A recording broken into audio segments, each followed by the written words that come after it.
નમસ્કાર વિદ્યાર્થી મિત્રો, આજે આપણે કોહુ પાઠ્યપુસ્તકની અંદર પ્રવૃત્તિ 4થી આપણે અભ્યાસ કરીશું. પ્રવૃત્તિ 3 સુધી તમે સરસ રીતે સમજી ગયા છો. પ્રવૃત્તિ 3માં તમને વાર્તા આપવામાં આવી હતી, તેના આધારે આપણે આગળ અભ્યાસ કરવાનો છે. તો સૌપ્રથમ આપેલું છે કે જૂથમાં કામ કરો, અભિનય સાથે બોલો.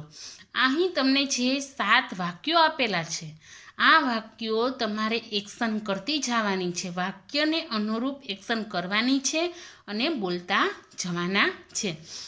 એટલે આ પ્રવૃત્તિ તમારે જાતે કરવાની રહેશે.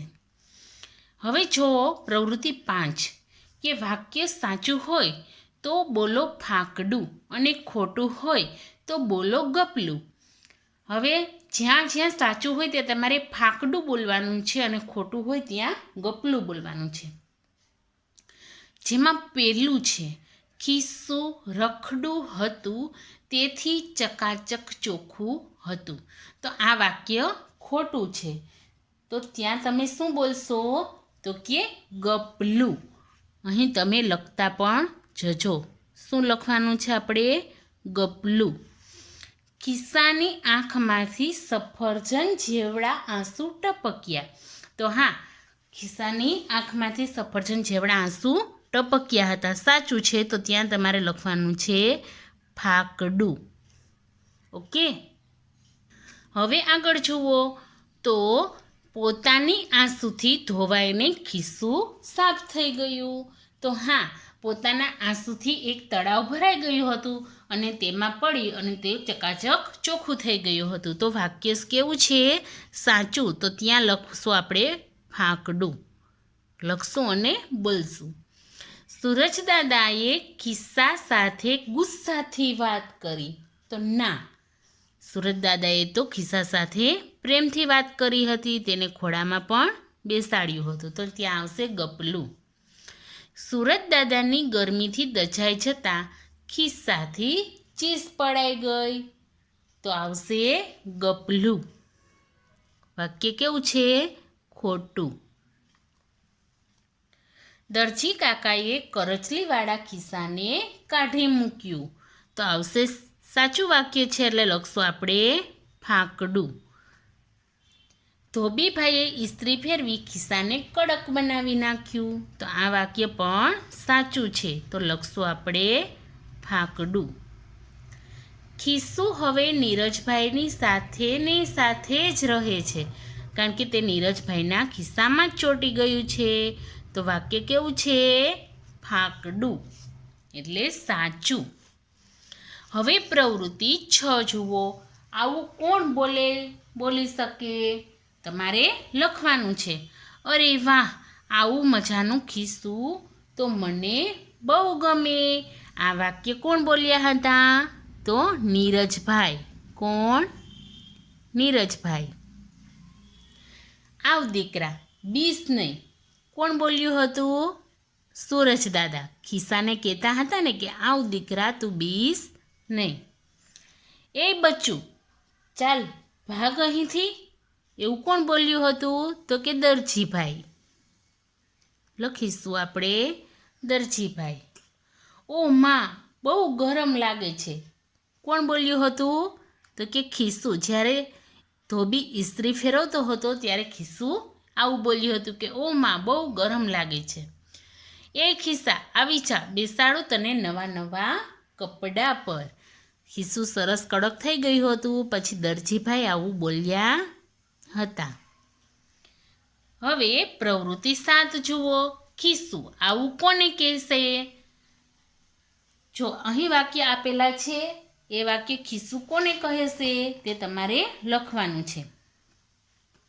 ગમે તે કરવું પડે, પણ એક દિવસ તો તમારી ઉપર બેસી જ જઈશ. કોની ઉપર એને બેસવું હતું? તો કે બુસ્કોટભાઈ ઉપર. આ વાક્ય તે બુસ્કોટભાઈને કહેશે. પછી બીજું વાક્ય છે, સોરી, મારા લીધે તમે બધા પલળી ગયા. તો આ વાક્ય તે ધૂળને કહેશે, કારણ કે તે તળાવમાં પલળી ગયું હતું અને એના લીધે ધૂળ બધી પલળી ગઈ હતી.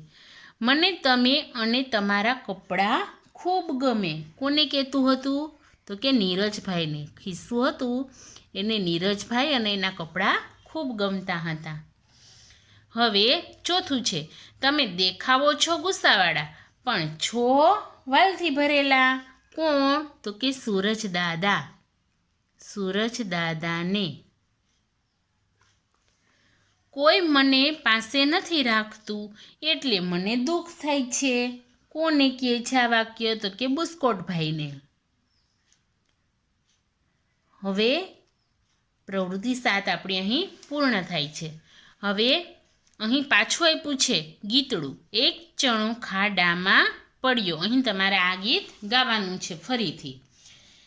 વાર્તામાં પ્રવૃત્તિ 8માં જોઈએ કે વાર્તામાં આવું કઈ રીતે કહ્યું છે. ખૂબ ઉજળું, તો વાર્તામાં એને ઉજળું ઉજળું કહ્યું છે. તો ઘણું વહાલું છે, એને વાર્તામાં શું કહ્યું છે? તો કે વહાલું વહાલું. શું કહ્યું છે? વહાલું વહાલું. પછી છે ભારે હરખતી, તો આવશે હરખાતું હરખાતું. આપણને આવી શબ્દોની જોડી આપેલી છે. હરખાતું હરખાતું. પછી એકદમ નવું, નવો, તો આવશે નવો નવો. શું આવશે? નવો નવો. ખૂબ જોર દઈને, તો આવશે જોર જોરથી. જોર જોરથી. એના પછી છે ખૂબ લાંબી, તો આવશે લાંબી લાંબી. લાંબી લાંબી. ઘણા ભીના, તો આવશે ભીના ભીના. પછી વધારે સરસ, તો આવશે સરસ સરસ. સરસ સરસ. પછી અતિશય રૂપાળું, તો આવશે રૂપાળું રૂપાળું. એકદમ ચોખ્ખું, તો ચોખ્ખું ચોખ્ખું.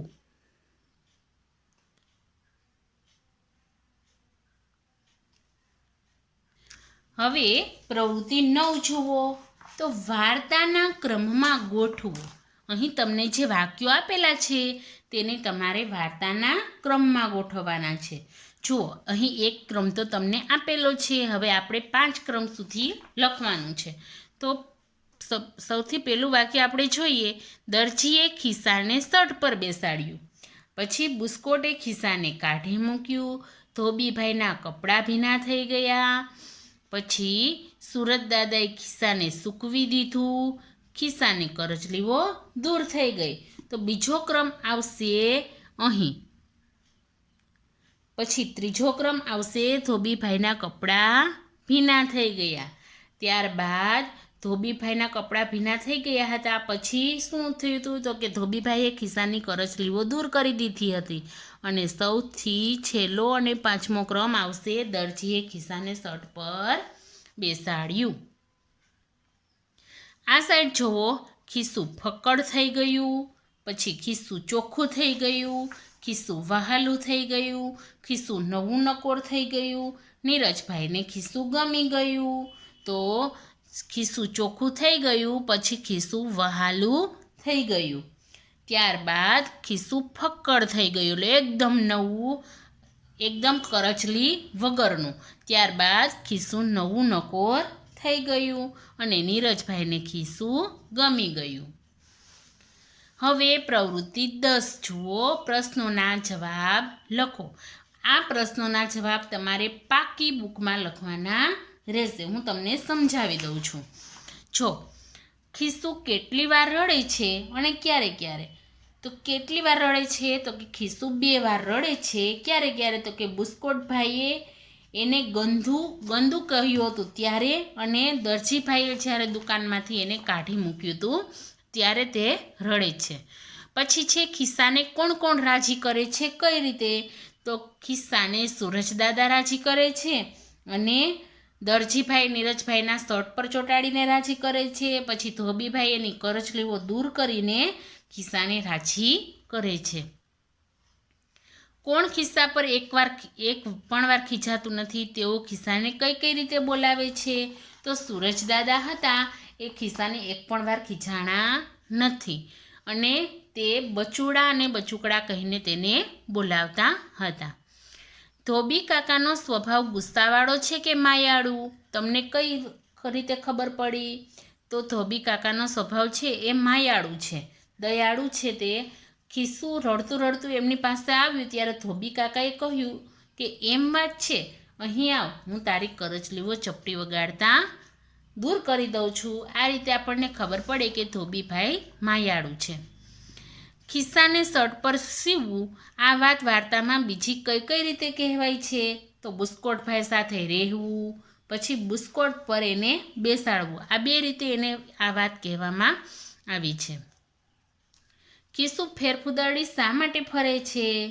તો દરજી ખિસ્સાને બેસાડે છે ત્યારે નીરજભાઈના શર્ટ ઉપર એને બેસવાની મજા પડી, તેથી તે ખુશ થઈ અને ફેરફુદરડી ફરતું ફરતું એના શર્ટ ઉપર પહોંચી જાય છે. ખિસ્સું નીરજભાઈની સાથે ભણે, રમે, જમે, સૂએ છે તો તે હવે ગંદુ થશે?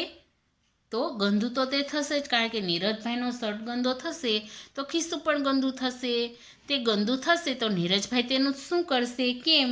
તો નીરજભાઈ એને ધોવા આપી દેશે, કારણ કે નીરજભાઈને જ ગંદુ ગમતું નથી. તમે મોટા થઈને ખિસ્સામાં કઈ કઈ વસ્તુઓ રાખશો? કેમ? તો મોટા થશો ત્યારે ખિસ્સામાં શું શું રાખશો? પેન, પછી તમારું આધાર કાર્ડ, લાયસન્સ, ગાડી હકાવતા હશો તો થોડા પૈસા રાખશો, કારણ કે બહાર જવા આવવામાં આપણને ઉપયોગી આ બધી વસ્તુઓ થાય અને આપણને સરળતા રહે. હવે પ્રવૃત્તિ 11 છે કે તમે પોતે ખિસ્સું છો, એ રીતે આ વાર્તા વર્ગમાં કહો કે તમે પોતે જ ખિસ્સું છો. એ રીતે તમારે વાર્તા કરવાની છે, તમને જેવી આવડે એવી વાર્તા તમારે બનાવવાની છે. આપણે જ્યારે વર્ગ ચાલુ થશે ત્યારે આ વાર્તા આપણે કરીશું. પ્રવૃત્તિ 12 છે કે સફરજન જેવડા આંસુ એટલે મોટા મોટા આંસુ, આવા બીજા શબ્દ જૂથ બનાવો. તો ખાલી જગ્યા જેવડી આંખ, તો આપણે લીંબુની ફાડ જેવી એવું નોર્મલી બોલતા હોઈએ, લીંબુની ફાડ જેવી આંખ. પછી ખાલી જગ્યા જેવડા કાન, તો સુપડા જેવડા કાન. પછી ખાલી જગ્યા જેવી જીભ, તો ઘો જેવી જીભ. પછી ખાલી જગ્યા જેટલું લેસન, તો ટોપલા જેટલું લેસન. ખાલી જગ્યા જેટલું દફતર, તો સુટકેસ જેટલું દફતર. ખાલી જગ્યા જેવો ચોટલો, તો નાગણ જેવો ચોટલો. તો બાળમિત્રો, અહીં સુધી આજે આપણે તમારે પાઠ્યપુસ્તકમાં પ્રવૃત્તિ 12 સુધીનો અભ્યાસ તમારે જ્યાં જ્યાં પૂરાયું છે ત્યાં પૂરી લેવાનું છે, અને પાકી બુકમાં જે કંઈ આપું તે પણ તમારે આજે પાકી બુકમાં પૂર્ણ કરી લેવાનું છે. આ સિવાય સ્વાધ્યાય પોથીમાં પણ ફોટા મુજબ પૂરવાનું રહેશે.